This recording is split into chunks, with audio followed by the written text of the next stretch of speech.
What is going on, guys? Welcome to the Wrestling World Podcast. I'm your host, AJ. Before we get to tonight's video, hit that like and sub button and hit that notification bell for your latest wrestling news, rumors, content, and spoilers. Real quick question for you guys, and I posted a short about this, but do you think I should post longer videos or short videos? When I first started YouTube, I was making longer videos, 15-minute videos, 10-minute videos, but now my videos are kind of short, simple, and to the point. So my question for you is, should I make longer videos or stick with the short videos? Let me know in the comments. But right now, guys, we're going to get to the main topic, and that's Night of Champions. Now, if you watched Night of Champions, it was a spectacular card from start to finish. We started off with the King of the Ring tournament, Cody Rhodes and Randy Orton. Great match between the two. Thought Randy Orton was going to win. We saw shades of a heel Randy Orton as Randy Orton was about to punt Cody. He was bringing out a steel chair, removing the turnbuckle. But in the end, after a grueling match, Cody picked up the win. Now, what does this mean? Could this mean we see Cody and Randy feud in the near future? It's quite possible. Now, I am a fan of both. But do I want to see Randy turn heel? Of course, I think it'd be great. But we'll see. But yeah, definitely was a head turner there to see Randy kind of show heel, heel tendencies there. So it'll be interesting to see whether Randy turns heel in the future. But I thought tonight was very interesting.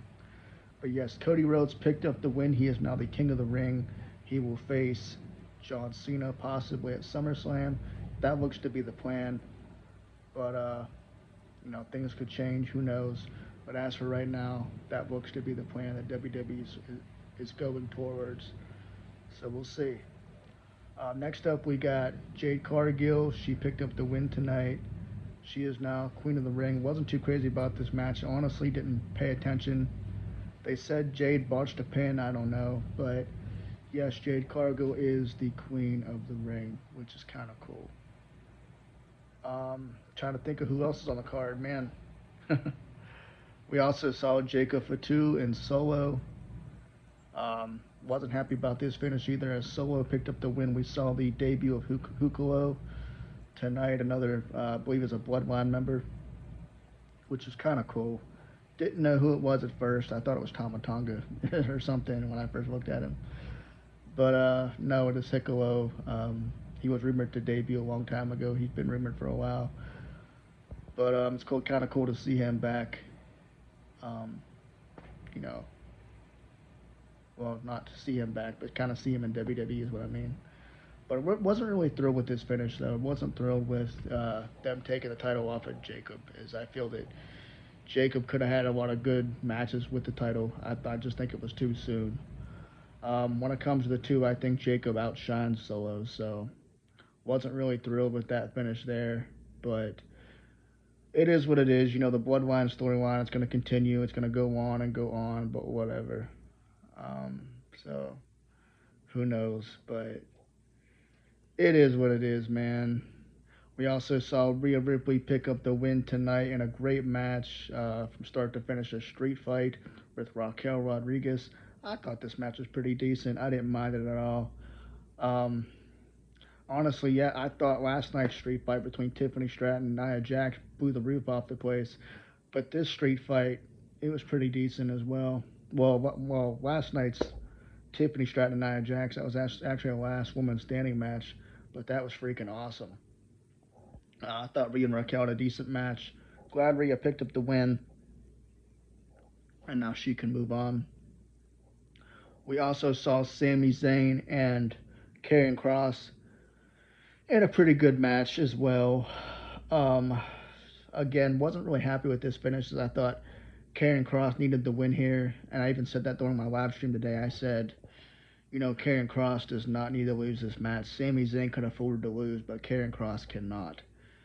And so WWE, kind of had Sami pick up the win here, and I was kind of disappointed with that, because Karrion Kross really hasn't done much on the main roster, and this was his first pay-per-view live event in some time, because I believe the last pay-per-view he was on was when he wrestled Finn Balor. So it would have been cool to see Karrion Kross pick up the win and actually do something and move forward, but um, it didn't happen, and I was really disappointed in that because I really thought that they would have him pick up the win.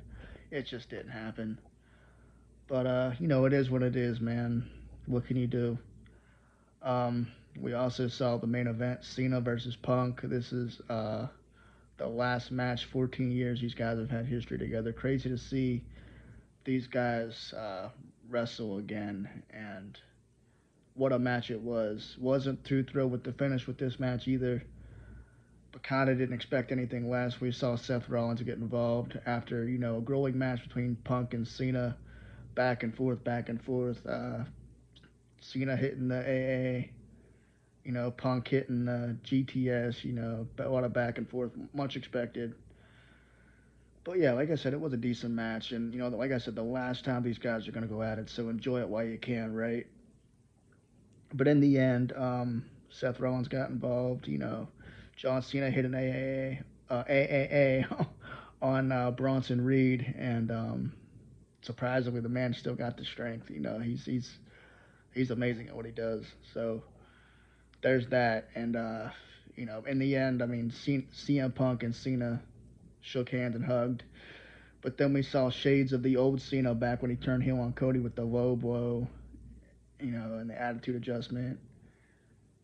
And I don't know if it was attitude adjustment or did he hit Punk with the belt. I don't remember. I think it was an attitude adjustment, I believe, to end the match. Correct me if I'm wrong, and I really don't remember. But then Cena picked up the win, as a lot of us expected. Cena's not going to drop this title anytime soon. I was even discussing that with a friend of mine on my other channel called The Shit Show. Go check out that channel if you haven't already. But we were talking about how we don't expect John Cena to lose the belt anytime soon. And if Seth Rollins is going to cash in on anybody, it's probably going to be Cody Rhodes whenever Cody Rhodes picks up the title, whenever they have the rematch. But that's why I was kind of surprised whenever they announced Cody versus Cena for SummerSlam, because I don't really see Cena dropping the title until December, unless maybe they have him drop the title or whatever. It could be a back and forth between Cody and Cena for a while until Cena finally drops the title. But I know a lot of people aren't thrilled about Cody having the title again. But what are you gonna do? It is what it is. But all in all, if I had to rate Night of Champions, I'd give it a C, just because the finishes weren't great. This wasn't really the greatest card. I'd say it was okay. It had its moments. Some matches were good. I thought Cody versus Randy, I thought was match of the night for me. Sami Zayn and Karrion Kross, that was a good match. Didn't care for the finish, but it was still a decent match. Just wish the booking was different. Raquel and Rhea, pretty decent match. But yeah, guys, what are you going to do? I actually thought Gunther versus Goldberg was tonight, but I guess it's a Saturday night's main event, so, that is what it is. But all in all, like I said, I'll give this one a C. It wasn't terrible, but it wasn't great, I'm not going to say it was terrible because it had its moments. Honestly, in the Paul Levesque era, I don't think any pay-per-view has been terrible. I can't really say that any pay-per-view has been bad. There have been a couple booking decisions that I didn't agree with, but, it is what it is. We're not going to like everything, but he's done a great job of what he's done with what he's had, and you got to give him credit where it's due. Yeah, so I just hope SummerSlam is a good pay-per-view. I hope it's better than Night of Champions. I'm assuming it will be. Looking forward to Gunther versus Goldberg, though. I really am, for Saturday night's main event. Maybe we'll go live and do a live stream for that, but I really don't know. We'll see. Just depends on what time I get home that day. But honestly, I forgot about Cena versus Punk going into this tonight. I thought Goldberg versus Gunther was tonight. Got my days mixed up. But it is what it is, What can you do? It's been a hectic week, yo. Anyways, guys, I hope you enjoyed this video. I will see you guys probably, what is today? Today's Saturday. So I'll probably see you guys Monday again for another live stream. And we'll get back on track with doing what we do best, and that's talk about wrestling. Also, want to say thank you to everybody that's been joining the live streams and supporting, the ones that have been watching the videos and liking. Thank you guys so much. Appreciate y'all. It means a lot. We hit 1,000 views on that one live stream we did the other day. We hit 200 views on the live stream today. So we're doing really well with the live streams. We're meeting a lot of new people. So I encourage you guys to, if if you've been a part of my live streams and you haven't commented yet, please get involved in chat. You'll meet a lot of amazing people and a lot of great YouTubers and everything. So please check out the live stream. Also, want to give a big shout out to Smokey the Clown. He has a YouTube channel. Go check it out. Once again, that's Smokey the Clown. Smokey the Clown. Anyway, have a good night, guys. Take care, and good night.